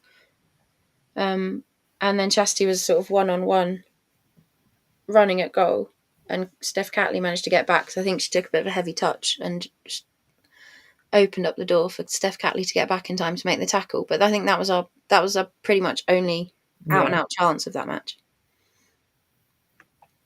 I mean, there was, as I said earlier, we had no shots on target in that match, so there wasn't much in the way of. I don't think I've ever seen stats where it says no strikes, no shots on target, like none. Sorry, absolutely nothing. Yeah, it's such a weird one because you did not on the possession front. It was so fairly even, yeah. But we did Robert DePau special. It's all in the wrong area of the pitch. Holding possession in the midfield. Yeah. Mm-hmm. Which I can't wait to get rid of. Hopefully. Yeah, hopefully. That's the thing. I've just so much of me hopes that Sean hasn't been like put under Robert's wing and does the same things. I don't think he will, because he made the right calls yesterday. Mm-hmm. After the weird lineup, he made good tactical decisions. And early enough that they could have an impact. Exactly, yeah. And we didn't even need them to have an impact yesterday. Like, it wasn't going wrong. He was just like, you know what, I can make this better, which is magical. It wasn't like a reaction to this is a bad match. It was how can we improve this? Which just things, new magical feelings. I just really hope that. I just hope. She just has hope. I just hope so bad. I'm going to be so sad on Sunday if. What time's the match on Sunday? Like 2? 2? 2-ish, yeah. 2.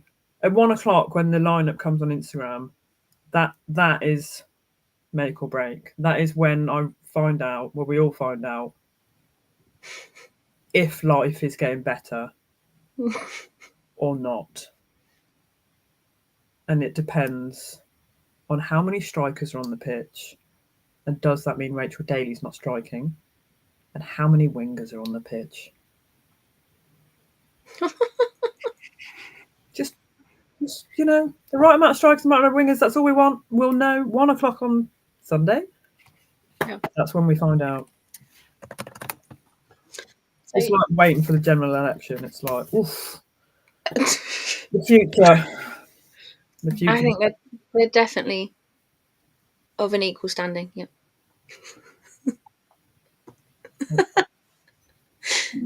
What are you laughing at? No, I occasionally just like look over and just remind myself that you're wearing a football hat. Whilst being so serious. I know. It's sort of blending in with the Villa flag in the background, though. Yeah. I wanted them little party blowy things as well, but screw going in card shops today. Like, I went in to try and find a party hat, and I was like, absolutely not. Did you try Card Factory? Yes. There was approximately 9,000 people in Card Factory today. Oh, beautiful. I don't miss that at all. And I worked for Card Factory for about 5 minutes, and I hate them. Oh, I worked for them for 3 years, and it was all right. Did you? Oh, God. I worked for the one... Yeah. I thought I'd get a little extra Christmas job, like, one year. Did, like, evenings. And I lasted about a week. I was like, nah, screw this. It was awful. Like, it made my day when I could go out the back and fill up the helium balloons, because it's like I don't have to just deal with out there. No, I don't know how you did 3 years of that. That's impressive. No, it's not for me. It's not a bit of me. That absolutely not. I don't miss it, but yeah. The manager was like, she was a knob as well. It may surprise you, but I like to tell other people what to do, not the other way around. Like,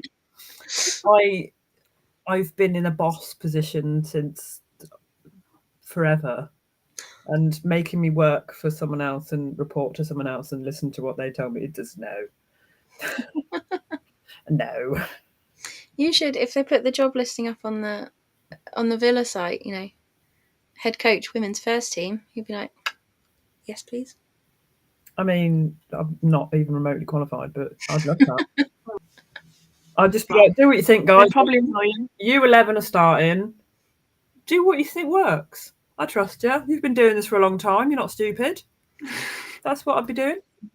I'd be like, right, this is the referee you've got. They're going to give you a free kick, so you play because you're a set piece taker. You play because you're a set piece taker, and you play because you're a set piece taker. I could do it, 100%. Yep. Mm-hmm. Just one final thing on fouls on the Arsenal game to wrap it up. What were your thoughts on the Katie McCabe, Noelle Moritz beef that we had at the end? That was fun. So I wouldn't have carded Katie when she got carded. Mm-hmm. I would have carded her directly afterwards when it turned into a scuffle. Mm-hmm. Yeah. Emma? Yeah, I agree. To be fair, It was beautiful. Yeah, it was fun. Do you not think so because she had been carded for the first one, that shouldn't mean that she just doesn't get carded for the second one? Yeah. I mean, it should mean that, but I think if I was a ref, so it's okay. If I was a ref and I made the decision to card her when she did card her, I probably would have probably had something said to me over my earpiece from a fourth official or something that saw it and said, actually, it wasn't happening. Do you know what I mean? Like, I'd have been like, oops, probably shouldn't have given it. It did definitely feel like that was why she didn't. Yeah. It was the first one wasn't yellow card. When they were talking to the ref, the little pat on the head just made me laugh. It's like, I thought that was very much more When Leah went over and then Stan went over, I was like, oh, it's gonna, and then it didn't. I was like, oh. Stan could have got in trouble because she shouldn't have approached the referee. Well, speaking of, I think Miri got carded for dissent yesterday, didn't she? Did she? I don't really know. I presume that's what it was for. Because she was probably she got tugged back by one of the Charlton players. The ref didn't give anything. And then she sort of was running away going, "Ah, ah." And then next time the play stopped, the ref just gave her a yellow. And I was like, hello, I she didn't hadn't done even anything. notice that. I presume she must have said I something. really struggle to see who's getting yellows when it's live. I generally need the commentator to tell me what's happening because, like, they're not. I wish there'd be like a little camera that zoomed in on the book. You know, when they write the names of the book. I wish, or they did like they do in rugby when they're just like, and you can hear them. You're like, right, I'm not angry, I'm disappointed. Or like a mic'd up with the referee. I would love a mic'd up referee in football, but I don't think they'll ever do it because of how poor their decision making is. It would just highlight it even more that they're making the wrong calls. That's the thing that just frustrates me all the time. Like yesterday, we get the calls so wrong, and the players can't. You can't even say anything about it because then they'll just double down on it and give you a yellow. Rachel off the ball yesterday. Like, I'm sorry, we throw players on the floor and nothing happens now. Like, that was terrible refereeing. Yeah, I think we had about in the box where I can't remember who it was, but they proper like pulled her arm and then dragged her down. Was it? I think it might have been Gabby, maybe, or Ebony. I can't remember. I know Dree went down just on the line of the box, and I was like, "Is that a penalty? Is that?" I was like, yeah, she blew it as a. That was a beautiful free kick, wasn't it? It was. Yeah. Literally. We couldn't tell where that was from our angle. I was like, "What's happening?" Where I was, I was like, I reckon if VAR existed, that could have been argued that it ended in the box. I don't know if it started in the box. Yeah, decisions yesterday they got better, I think. But the start, like, the Charlton got away with a lot yesterday.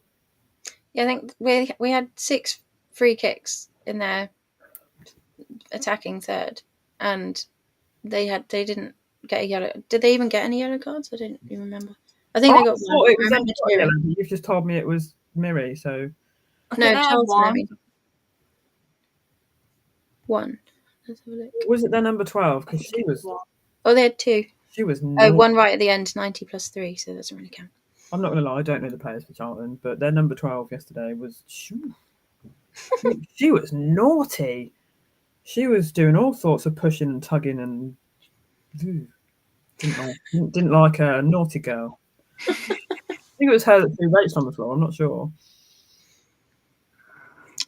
I can't. Their number 15. Brutal as well. I always find it really difficult. If you can't tell. I always find it really difficult watching live to like get things in the right order of when they happened. Because afterwards you're like, oh, you remember stuff that happened, but you can't remember when in the match. Yeah, that's all I have to say about that, Ma. Yeah.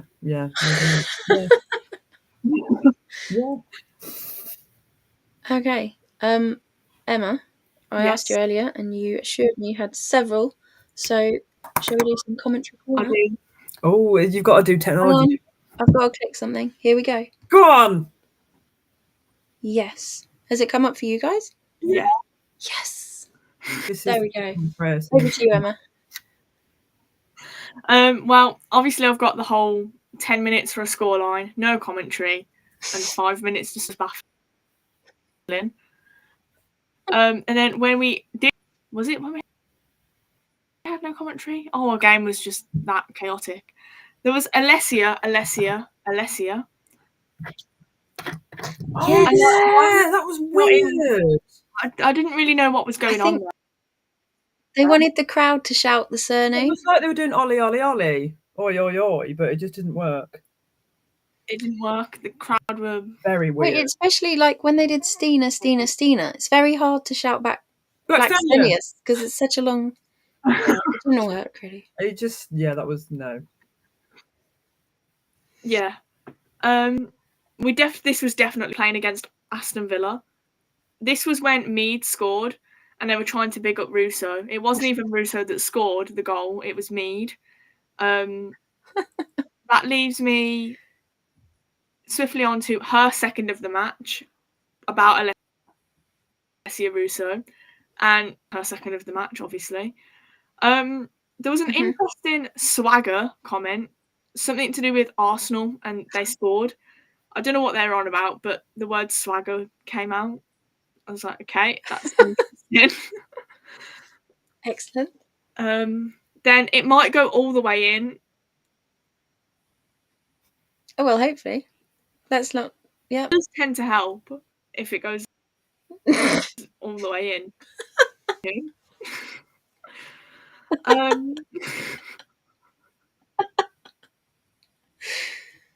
I'm sorry, but that's too much. I'm not gonna lie.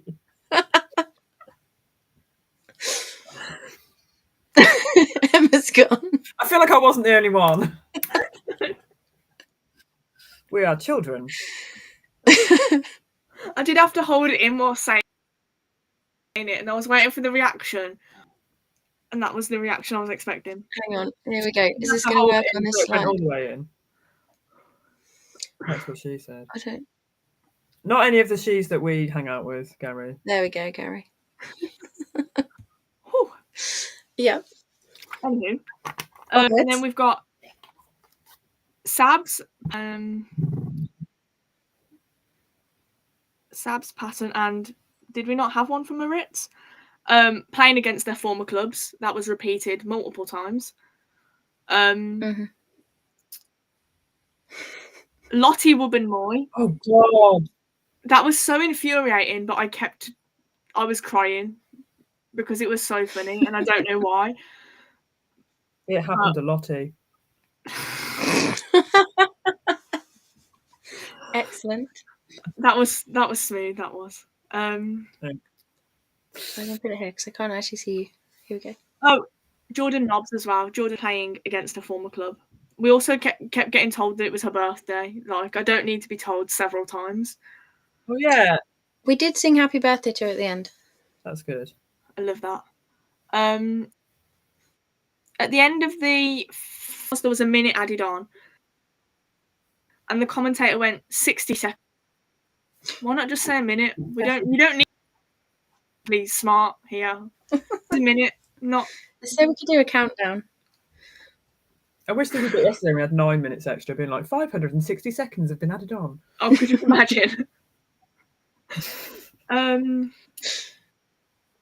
I really hope that was the right math. Catley can't. That's like the Leon not getting the ball to sit down comment. Well, yeah.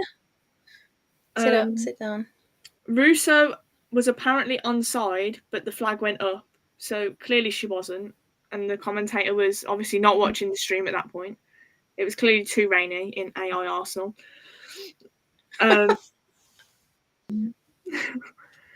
Declined the invitation to shoot.